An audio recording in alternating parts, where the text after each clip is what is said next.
myself, I filled it in. No time for the doubt, they counted me out, I'm getting it in, yeah. No time for no loss, I'm paying the cost, I'm in it to win, yeah. Refuse, mine, it can't be diffused. If you ain't thinking the same, then we playing by different rules. You can't see the vision, we living at different views. Until we complete the mission, keep getting up, never snooze. I walked a mile in my shoes, had the mind of a fool, chasing diamonds and jewels. Trust me, I was confused. Started minding my business and used my mind as a tool. Ended up finding my purpose and found the time to get to it. They told me I couldn't do it, they told me I couldn't make it. They sold it, could never break it. That's sadly mistaken. I need a piece of the pie, I want it so bad I can taste it. They told me like Toby, keep on running toes, they gon' take a few to lose. Built to win, apply myself, I filled it in. No time for the doubt, they counted me out, I'm getting it in, yeah. No time for no loss, I pay for the cost, I'm winning to win, yeah. Refuse to lose, I'm built to win, apply myself, I filled it in. No time for the doubt, they counted me out, I'm getting it in, yeah. No time for no loss, I'm paying the cost, I'm in it to win, yeah. Refuse. Welcome back to CTC. I'm your gracious host, Carl, and I'm back with another episode. And today we're going to be talking about the Saturday games on week 5. So, before I do that, though, we are a network, like I said, but also I would like to ask that you like, comment, share, subscribe. It helps the channel, helps the network. It helps my channel, CTC, by way of the Refuse to Lose Network. Now, like I said, we are a network, so we got other shows. We have the main show featuring Joe, Tomo, and Dave every Tuesday and Friday from 7 to 8:30ish. Make sure y'all check them out. We have Unfazed every Tuesday, 9 o'clock Eastern, 8 o'clock Central, featuring Joe and AJ. Make sure you check them out. They got a pick 'em going as well, but they're picking against the spread. Next, we have BWT, Baseball with Teddy. My Tigers choked the game last night, man, up 3-zip, and I seen it coming.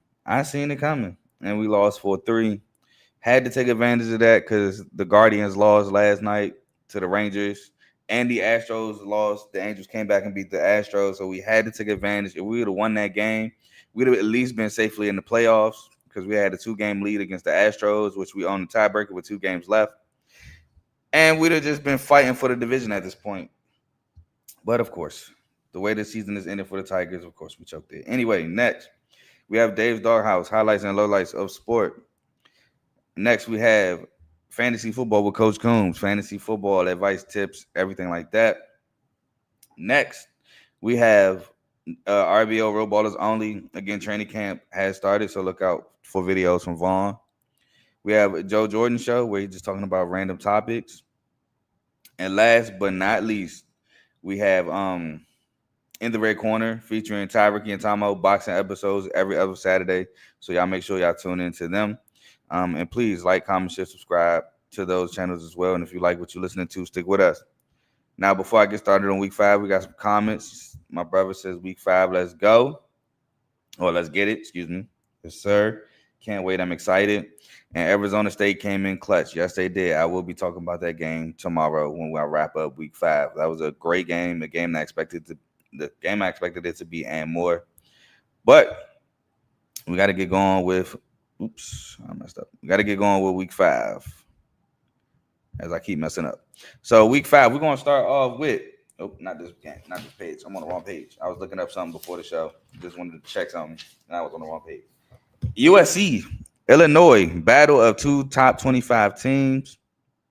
USC is coming off a win against Michigan State, while Illinois is coming off of a thumping against Indiana. Again, lost by 50. USC is 6.5-point road favorites in this matchup. Miles Scott, who was ejected for targeting in the first half, is eligible to play in the second half. But we're going to start with USC. Give McCallum the ball. That boy is just a monster with the football in his hand at the receiver position. Just get him the football. Run Eli Sanders. The run game has been huge in helping Jaden Maeva do what he do at the quarterback position for USC. Pressure Luke Altmaier. You see, Indiana was not allowing, Illinois to establish the run. They put pressure on Luke Altmaier, and you see the end result, a 50-point win. So you put pressure on Luke Altmaier, you stop the run, which is the next point. Hey, man, it puts a lot of pressure on this Illinois defense dealing with some injuries in that secondary. And last but not least, strike first. You're on the road. You got a great offense so far. You want to strike first against a team, but like I said, was having some injuries on the defensive side of the ball. Now, if you're Illinois, you want to forget last week. Last week happened. It's over. It's done. Yeah, you lost by 50. Gotta flush it. Altmaier has to get Hank Beatty the ball. That's the only guy that scored last week. He's the leading receiver. He's your best playmaker. When you lost Pat Bryant and Zachary Franklin. Pat Bryant to the draft. Zachary Franklin, you lost him due to graduation. You lost your top guys last year. Got to get Hank Beatty the ball. Have to establish a run game. Like I said, did not establish any type of run against Indiana, and you saw what happened. You got to force some turnovers against this USC team. You got to get turnover happy because they are an explosive offense so far. So, got to force turnovers. And you got to pressure Jaden Maeva. You can't allow him to sit back there and have all the time in the world and find open guys. You got to put some pressure on them, get them moving in that pocket. But my winner is USC. Why? Because of this offense. This is a tough time for Illinois right now to have injuries in that secondary going against a really good offense in USC. They're so balanced because they can run the ball real effectively while they also can pass the ball really effectively, which keeps defenses on their toes. I do think USC defense can be had a little bit in the run game, so I don't think this is a blowout, but I do think USC, despite traveling across the country for this game, it will be 9 o'clock their time when this game kicks off on Fox. Now it might even be 9 o'clock their time because 12 o'clock kickoff on Eastern time. So because I was trying to, because Illinois is Central time, so that would be 11 o'clock kickoff for Illinois, 9 o'clock kickoff for them. Time zones can get confusing sometimes, but anyway, that could play a part of it. And I know I'm not supposed to talk about this game, but I think that, like I was kind of saying, kind of played a part in the Houston-Oregon State game. Houston started off super slow because it was a 10:30 kickoff Pacific time, but in Houston, that's what, like 8:30, I think, because I think it's the time zone. Houston's a different time zone than Eastern too. I just can't remember, but time zones can affect starts and everything. But ultimately, I think USC wins the game. Next, we have 22nd ranked Notre Dame at Arkansas, 12 o'clock on ABC. As Arkansas, man, loses the 2 straight, is trying to bounce back, trying to figure out ways to win games late game, trying not to shoot themselves in the foot late game, while Notre Dame finally gets a win against Purdue in a blowout fashion. Now for Notre Dame, you got to contain Taylor Green. Long strides, very fast quarterback. You get him in that open field, he is dangerous. Got to contain him. Run Jeremiah Love. Memphis was able to do so much damage in the run game. So I expect Jeremiah Love and Jadarian Price to have the same effect for Notre Dame. Get Jordan Faison and Malachi Fields the ball. You're going to have to pass the ball just to keep the defense honest. And I think these guys can beat the defense, beat the coverage, force some turnovers. Memphis forced them late game, won them the game. Get off the field on third downs. If you're Notre Dame, you pride yourself on defense. So you got to get off the field on third downs. Now, for Arkansas, you got to just find a way to win the game, man. I mean, plain and simple. You had last game wrapped up. You found a way to lose. Ole Miss, you fumble late game with a chance to win or take the lead. But you just got to find a way to win these bigger games. You got to be able to run Taylor Green. You got to protect the football. No turnovers. Like I said, those turnovers late game hurt Arkansas crazy. Get off the field get Omega Blake the ball. I got lost in my notes. Get Omega Blake the ball. I have to be better against the run. You cannot allow Notre Dame to just run down the field. But ultimately, I'm going Notre Dame because I think Notre Dame will be able to punish Arkansas and run up and down the field. And it's safer when you're scoring running the ball than it is passing. And I think Notre Dame is going to have a day on the ground. And that's going to be the ultimate downfall for Arkansas not being able to stop the run. So give me Notre Dame to win this game. Next, we got a Big Ten matchup that is tough for me to pick. I'm not going to lie. We have Rutgers at Minnesota. Minnesota coming into this one is 3.5-point home favorites against Rutgers. 12 o'clock on Big Ten Network. Now, injury news. Darius Taylor is questionable to play.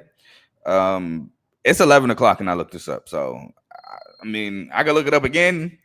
But normally they don't be letting you know until like the last minute. And I don't have last minute time because we still got 9 more games to talk about. So right now, Minnesota's star running back Darius Taylor is questionable to play in this game, which would be a huge gift if he plays, but a huge blow if he does not. Uh, Never mind. I just seen it. Darius Taylor is out 43 minutes ago. Okay, so when I went live, I saw doubtful, but now I'm seeing he's out. So scratch that. Darius Taylor is out versus Rutgers with the hamstring. So this is a huge blow for Minnesota. Huge blow. And the backup is out too. So I don't know. I might be changing my pick live on there. Rutgers offensively have to play 2 halves. Now, I say this because they came out fire last week against Iowa. 3 straight touchdown drives. Put up 7 points in the second half. Did not score. Only scored 1 touchdown. So, got to play 2 halves offensively. Get Ian Strong the ball. Ian Strong is just so good. Whether it's down the field, intermediate, contested. Ian Strong is just a tough receiver. Anything Kelly Agamanis has to find him. Score, score, and score. Now, the reason why I say that is because when Cal wasn't able to score, Minnesota was in the control of that game. Cal rattles off 17 straight points. Minnesota couldn't score. Minnesota ultimately lost the game. Established Antoine Raymond, the running back, speedy guy, quick, open field. Pressure Drake Lindsey, quarterback from Minnesota, man. I think he is a pretty solid quarterback. I do want to see what he does in the face of pressure. Now, Minnesota, they got to sustain drives. They got to be able to put up points. Defensively, I always believe in Minnesota. They're going to be there. They got to be able to sustain points. One of my points is Darius Taylor back, which he is not. He is out. That is huge. Who's going to step up at running back? With him being out, the backup being out, who is going to step up at the running back position for Minnesota? Get off the field on third downs. They got to protect the football. And they got to get the ball to Javon Tracy, man, your transfer receiver from Miami of Ohio. He's a big play threat. He can attack down the field. You got to find Javon Tracy. But my winner, and I'm changing this on air. I had Minnesota winning. I thought Darius Taylor was going to make his debut. I'm going Rutgers. Can't find my pen to change it on my paper. I'm going Rutgers. Rutgers offensively is a team I feel like that can put up enough points to beat Minnesota. What I'm afraid of Minnesota is them offensively. Now, granted, against Cal, Coy Perch muffed a big punt late game that set up Cal to score. But Cal was able to stay in the game. If Rutgers can hang around, can find ways to be up late with the ball, I don't know. Or maybe be up late and Minnesota has the ball. I don't know if Minnesota gets it done offensively. I'm actually very worried about Minnesota offensively in this game. And this is a revenge game technically for Kelly Agamanis. Started at Minnesota, transferred to Rutgers last year. He's back in Minnesota. I'm going to take Rutgers in the upset, man. Give me Rutgers in the upset. Shout out my boy Kev. He got Rutgers taking this as well. Yeah. With the Darius Taylor news, that kind of swayed away my opinion. I thought he was playing. He's not. So I'm going to go ahead and take Rutgers in this one. Next. This game, no. This is not the one I added late. This game, though. I think this is going to be a good one. We got Cincinnati at Kansas, 4.5 point spread, home favorite for Kansas, 12 o'clock on TNT. Weird channel, but hey, I am not mad at it. More channels we get more college football on, the more college football we watch. For Cincinnati, you have to contain Jalen Daniels in his legs. Like I say, if he gets going on the ground, it's a wrap. It's tough to stop this offense if Jalen Daniels can get what he can get on the ground. You got to run Tyree Walker. You got to establish rushing lanes for Tyree Walker to get going. Establish Brandon Sorsby on the ground as well. Keep the defense off balance. You don't want them, A, to just focus on Tyree Walker, but B, you don't want to be predictable. So you want to establish Brandon Sorsby, some type of ground game. Have the tackle on open space because these Kansas players are explosive. Cam Pickett, Emmanuel Henderson, LaShawn Williams. You miss open field tackles on them, they can take it to the crib, to be honest. and you got to stop the run. You got to stop LaShawn Williams. Daniel Hashaw is out, so it is the backfield will be leaning towards LaShawn Williams. Now for Kansas, you got to run Jalen Daniels. You got to get off the field on third downs. That's going to be huge. Getting off the field for both teams on third downs will be huge. Can't allow teams to sustain drives, scoring drives, touchdown drives, stuff like that. Get Emmanuel Henderson and can't pick up the ball in open space. Contain Brendan Sorsby. And you got to run LaShawn Williams, man. You got to establish the run against Cincinnati. It may be tough, but you got to establish the run against these boys. But my winners is Kansas. Why? I think Kansas is the better offense. I think Kansas is the better running offense. I think Kansas, like I said, that's the better offense in general. Kansas is at home. This is a big game for them. And I think Lance Leipold is going to have these guys ready to play. Cincinnati, no disrespect to them. I think they're a really talented team with a really talented defense. They are in jeopardy of not having Big Corleone on the D-line. I did see that he is, I believe, questionable. So that might be a huge blow for Cincinnati. So give me Kansas in this one. Next, this game is the game I added late. I wasn't going to do this game at first. They did lose Steve Angeli for the season. So in step Ricky, I think it's Ricky Collins. It's either Ricky or Richie. Sorry. But in step Collins taking over for Steve Angeli. But man, have I ever told y'all I'm a huge Fran Brown guy? I know I have, but man, I'm a huge Fran Brown guy. Duke takes on Syracuse at Syracuse, 12 o'clock on ACC Network. Duke comes into this one as 4.5-point road favorite, probably because of the injury to Steve Angeli. But we're going to start with Duke and these receivers. They have to step up. They got to make plays. From Higgins to guys that's got to make plays. Have to start fast. Again, Duke's issue is how they start. They normally start super slow. Illinois, they started slow. Tulane, they started slow. What was the mid-major school they played that they started slow but ultimately won? I think it was Elon. Yeah, Elon. That's not even mid-major. That's FCS. Elon started slow. They have a starting slow problem. Got to pick it up. I think even NC State, they started slow. So got to start fast. Have to establish Anderson Castle, the running back transfer from App State. Pressure Ricky Collins and force turnovers. Now for Syracuse, you want to help your quarterback that's just stepping into the starting position role. How do you do that? You want to establish the run with Yassine Willis. You want to establish him. Then he also has to get into guys like Daryl Gill Jr., and Justin Ross Simmons. Got to get it to guys like that. Defense got to contain Darian Mins's legs because he can't run the football at quarterback. You want to force turnovers. That's been huge in Duke losses. When Duke lost to Tulane was forcing turnovers. When Duke lost to Illinois was forcing turnovers. That is huge. You got to force turnovers if you're the Syracuse Orangemen and get Duke offense, behind schedule. They're not a team that if they consistently face third and longs, that they'll consistently get them. So you want to put them behind schedule to get off the field if you're Syracuse. I'm ultimately taking Syracuse as an upset, man. Why? Coaching. I love Fran Brown, man. I do. I like Manny Diaz too. Do not get me wrong. But Fran Brown is just a great coach. He always has his guys ready. He pulled off the upset last week against Clemson. I think he pulls off the upset this week against Duke. And people are going to start putting this man as an underdog. I don't know what it is. Well, I do know what it is this week. You lost your starting quarterback. I get that this week.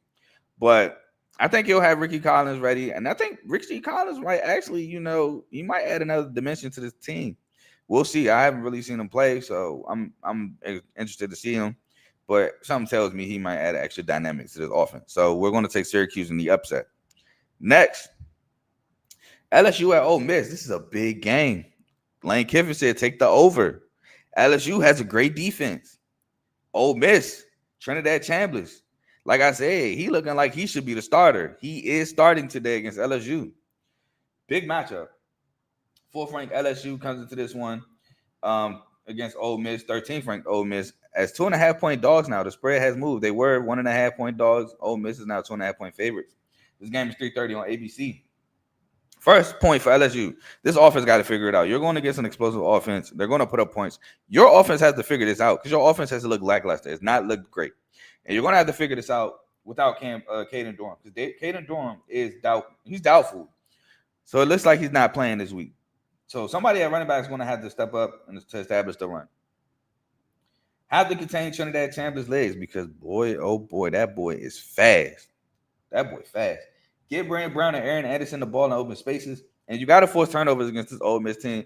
I mean, last week you forced 5 turnovers. Was that last week? Yeah, last week you forced 5 turnovers, and you still only put up 20 points. So you're going to have to force some turnovers this week because Ole Miss is not putting up 10. Ole Miss, run Trinidad Chambliss. You got to run them. Just keep that defense off balance. Establish Kawan Lacey. Pressure Garrett Nussmeier. Get off the field on third downs and get the ball to Trey Wallace and Caden Lee. And my winner for this one, y'all know who I'm taking, man. I'm taking Ole Miss. Ole Miss to win the game. Why? First of all, saw a stat last night. The home team won the last 5 games in this matchup. So that's one. Secondly, I don't know if LSU offense gets it together. Garrett Nussmeier came into the season with Heisman hopeful, rightfully so. Came in with projected to be an explosive offense, rightfully so. Just hasn't figured it out yet. While Ole Miss, they're always just going to be with Lane Kiffin. Offensively, they're always going to be all right. And Lane Kiffin's going to have it drawn up for Trinidad Chambliss to look explosive yet again. Kawan Lacey has been running the football. While LSU, again, Caden Dorm is doubtful, so he's probably not playing. I don't know who steps up in this backfield. If you remember last year, we didn't know who was going to step up in this backfield until Caden Dorm took over late. So that may be an issue. I think LSU is able to put up some points because Ole Miss defense is probably solid at best. But ultimately, I think Ole Miss is the more consistent offense, so I'm going to roll with them to win the game. Next, we have Auburn at 9th ranked Texas A&M. Texas A&M comes into this game with 6.5-point favorites. This game is 3:30 on ESPN. They're playing at Cal Field, home of the 12th man. So that's going to be interesting. For Auburn, got to run Jackson Arnold. Why? He's been key on the ground for the Tigers of Auburn. Contain Marcel Reed legs. Marcel Reed is a runner for sure. He can throw the ball. He's been throwing the ball better this season, but he's a runner. If you're Auburn, you got to stop the Texas A&M run. Le'Veon Moss, Amari Daniels, Ruben Owens, you know the trio. You got to stop the run.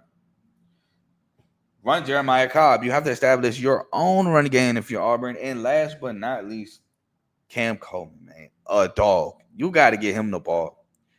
Get him the ball. And refs, you got to call pass interference when it's pass interfered with, man. That was a terrible missed call. I still believe that. But get Cam Coleman the ball. He is a dog. Now, if you're Texas A&M, get Mario Craver the ball. He had a huge game against Notre Dame. 200 yards, touchdown. It's also like that. And get him the football. Got to stop the run because Auburn leans on the run. They lean on Jeremiah Cobb. They lean on Jackson Arnold running the football at the quarterback position. They lean on the run. You got to stop the run. Contain Jackson Arnold's legs. You got to establish your own run with Marcel Reed and just establish the run in general. I think this is a tough black and blue football game that we're going to see tonight. Teams trying to establish the run. Teams trying to establish field position. Taking advantage of short fields. But my winner is Texas A&M. Texas A&M is tough to beat already, but they're even tougher to beat at home. And I'm excited to see who Will Lee will be on. I'm excited to see if Will Lee be on Cam Coleman. Will he be on Eric Singleton? I want to see who Will Lee will be on. But ultimately, I'm going Texas A&M with the help of the 12th man. I think that they win a very defensive, hard-fought game against the Auburn Tigers. Next, we have 11th ranked Indiana at Iowa. 3:30 on Peacock. Indiana's 8.5-point road favorites, which is a big point spread. Iowa, toughness, defense, running the football. But that defense did show some give against Rutgers, which Indiana has a really good offense. But we'll get into that. Indiana has to stop the run. Why? You want Mark Gronowski throwing the football. You do.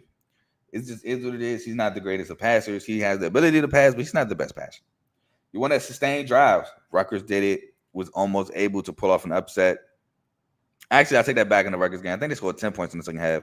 If I remember correctly, they scored a touchdown and a field goal. But nonetheless, you want to sustain drives. Contain Mark Gronowski's legs. Force third and longs.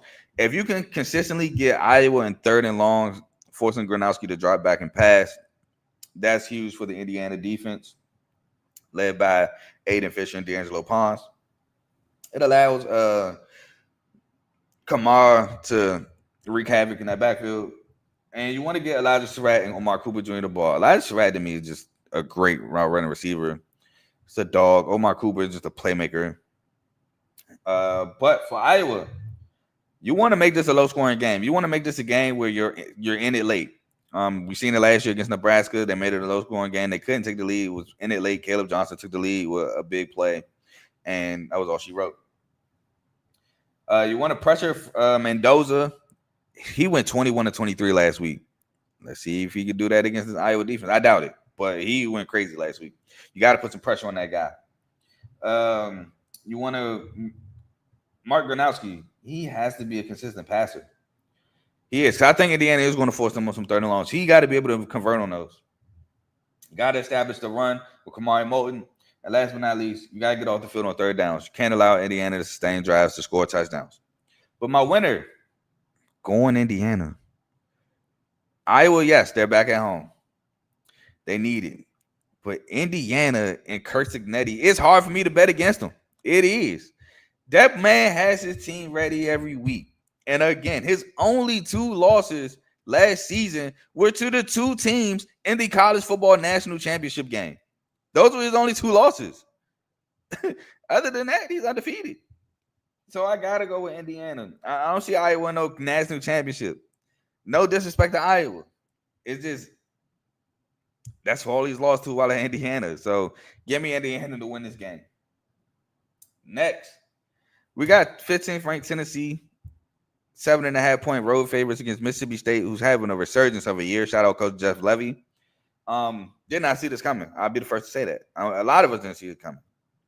But Tennessee, they have to establish Star Thomas.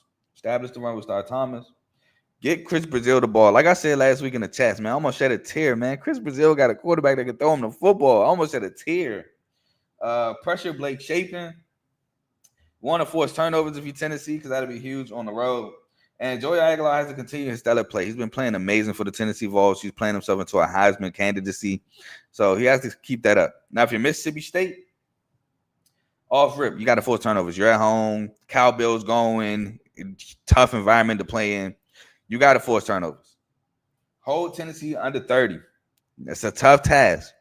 But if you allow Tennessee to get 30 plus, you might kiss your behind good night. Pressure Joey Aguilar. Enough said. Hit Brennan Thompson on some deep shots. Brennan Thompson is a deep threat waiting to happen. He's a speedster. He can play down the field. Got to hit him on some deep balls. Last but not least, run Blake Shapen, who's not the greatest runner. I will say that. I will admit. But it keeps Tennessee off balance. You throw some runs in there, he's not going to be like, they're not going to sit back and be like, he's going to have to beat us. They might, get a little antsy. You might find something here and there. You want Blake Shapen to run a little bit just to keep the defense off balance. But ultimately, I'm going Tennessee. Why? That offense. Defense plays stellar too, don't get me wrong, but that offense is amazing. It's real. Like I said against Georgia, it is real. They were a missed field goal away from beating Georgia. So I'm going to take Tennessee in this one. No slight to Mississippi State. I think it's a good game, but ultimately give me Tennessee. I get it. And I'm glad you corrected yourself, Kev, because that's one of my big pet peeves. I'm not mad at you taking Mississippi State and Starkville plus 7.5. Gambling, I might stay away from this. Or I don't know what the over-under look like, but I might look at it over just because Tennessee, I think they put up points. I'm not mad at you for that, but yeah, that's a tough game to pick. Next, we have the night games. Arizona at Iowa State, 7 o'clock on ESPN. Iowa State coming into this one as 5.5-point favorites, despite not having Jeremiah Cooper. He is out tonight. That is a big blow for the Iowa State defense. But I think they'll be all right, man. Matt Campbell is a great coach. I love Marcus Neal. He's been having a great year. Just like they said everybody would see. They said that first game of the year against K-State, Marcus Neal will have a great year. And he's having it. He's leading the team in tackles. He's just a dog. He has a nose for the football. He just has a knack of making big plays. So that's still big there. But for Arizona, you got to contain Rocco Beck in his legs, man. He's a threat. Throwing the ball, running the ball. He's just a threat. So you got to contain Rocco Beck. Establish Ishmael Mahdi, the transfer from Texas State, who's just having a stellar year at Arizona, excuse me. He's having a stellar year. He's showing people that he could do this at the FBS level at mid-major or not.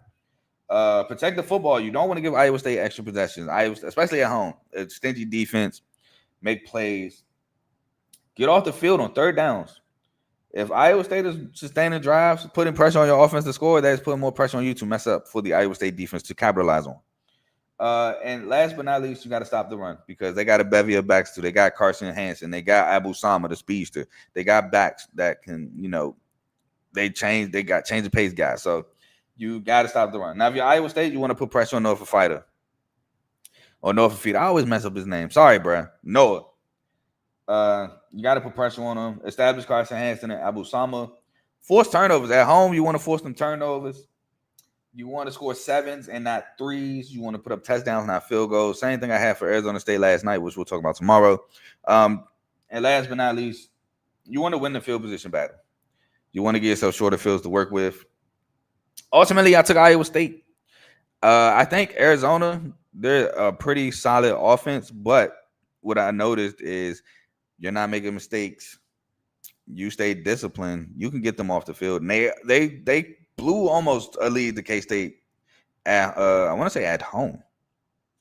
I want to say they're at home. But I think Iowa State's defense, they got something for Arizona. So give me Iowa State to win this game. We got 2 more games left. First game we're going to start with is 6th-ranked Oregon on the road at 3rd-ranked Penn State. Penn State, 3.5-point favorites in this matchup. This game is 7:30 on NBC. Huge Big Ten matchup. This got Big Ten championship implications, playoff implications, things like that. Huge matchup for Oregon. Got to stop the run. Got to stop Nick Singleton and Keytron Island. Force Drew Law to beat you.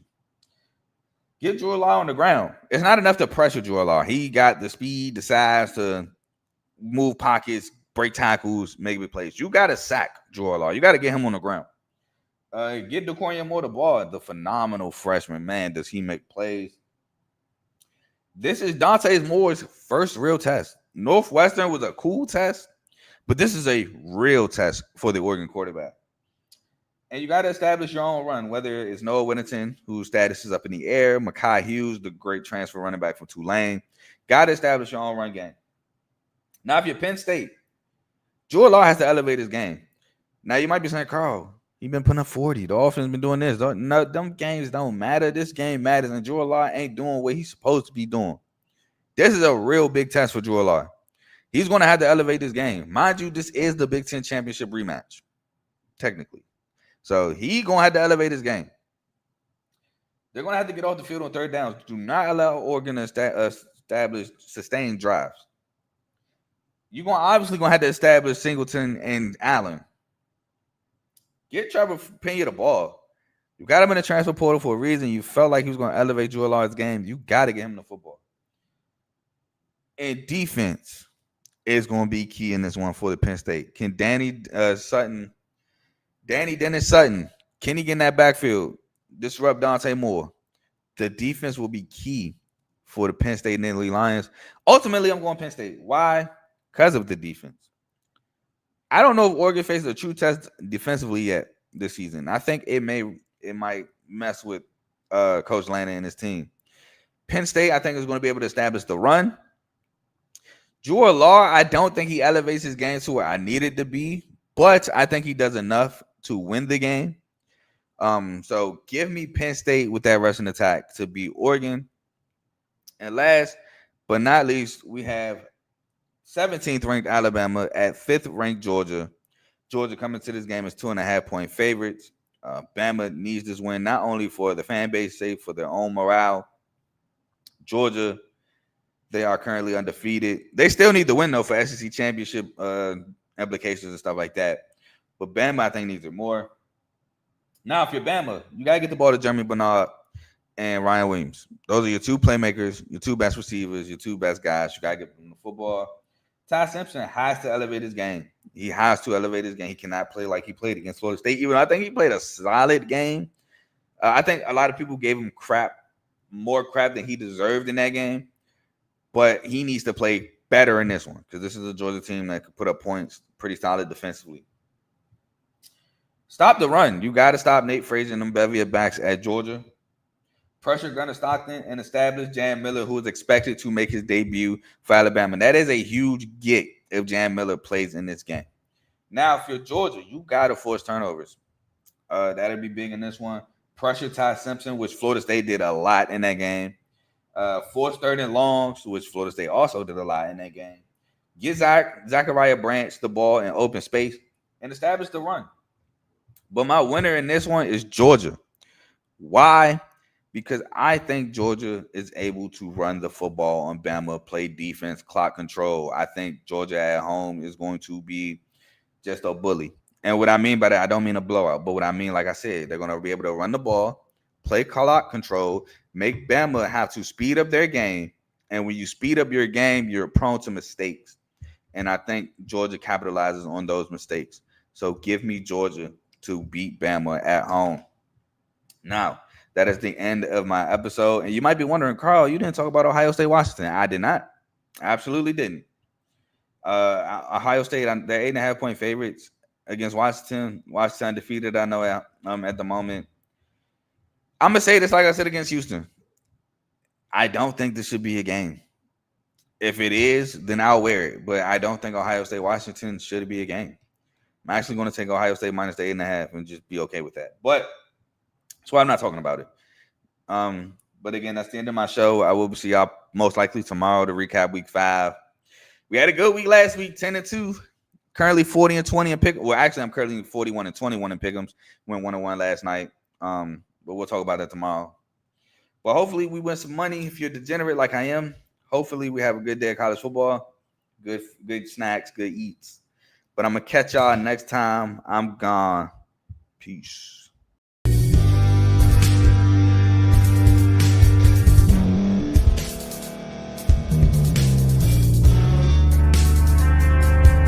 Thank you for staying to the end. If you're watching this on YouTube, please like this video, subscribe, and also hit that notification button so you can be notified next time we put out a video. If you're listening on any podcast platform, subscribe and hit that notification button, y'all, so you can be notified we put out another podcast audio.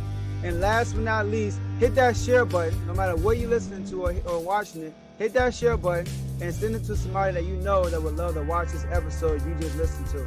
So once again, thank you for staying to the end, and we'll see y'all in the next episode.